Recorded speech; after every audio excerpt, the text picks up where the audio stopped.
So this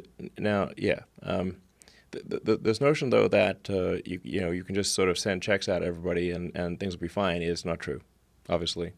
There's some people have this absurd view that the economy is like some magic horn of plenty, like it just makes stuff, whatever. It just there's a magic horn of plenty, and the goods and services they just come from this magic horn of plenty, and then if somebody has more stuff than somebody else, it's because they took more from this magic horn of plenty.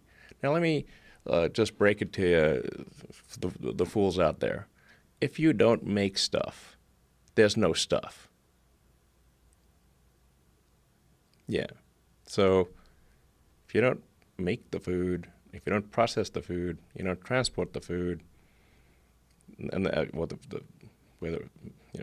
medical treatment, getting your teeth fixed, there's no stuff. I would become detached from reality.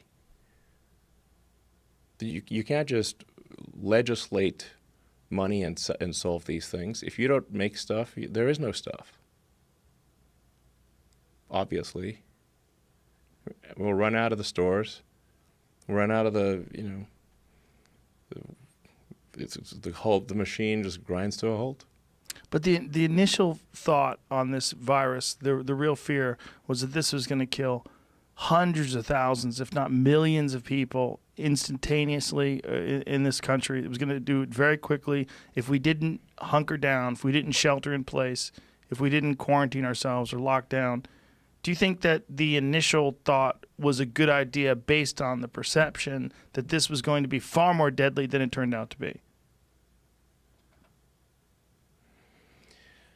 Maybe, I think briefly. But I think if any kind of sensible examination of what happened in China would lead to the conclusion that that is obviously not going to occur. This virus originated in Wuhan. There's 100,000 people a day leaving Wuhan. So it went everywhere, very fast, throughout China, throughout the rest of the world, and the fatality rate was low. Don't you think, though, it's difficult to appreciate? It's difficult to filter what the information that's coming out of China to accurately really get a real, true representation of what happened. The propaganda machine is very strong. Sure. The World Health Organization appears to have been complicit with a lot of their propaganda. The thing is that American companies have massive supply chains in China, like Tesla, for example. We have hundreds of suppliers, like tier 1, 2, 3, 4 suppliers throughout China. So we know if they are able to make stuff or not. We know if they have issues or not. Then China is back at full steam.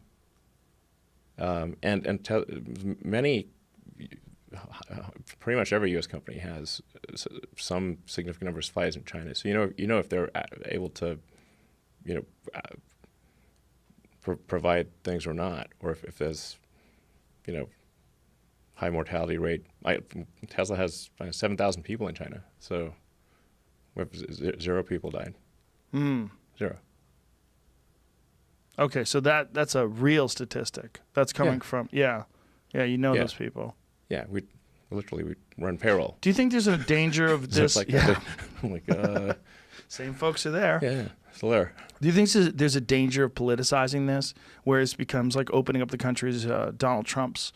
It's his goal. It's his, and then anything he does is sort of there's people that are going to oppose it and come up with some reasons why he's wrong, particularly in this climate. Whereas as we're leading up to November, and the 2020 elections, do you think that this is a real danger in terms of public's perception that Trump wants to open it up, so they knee-jerk oppose it because they oppose Trump?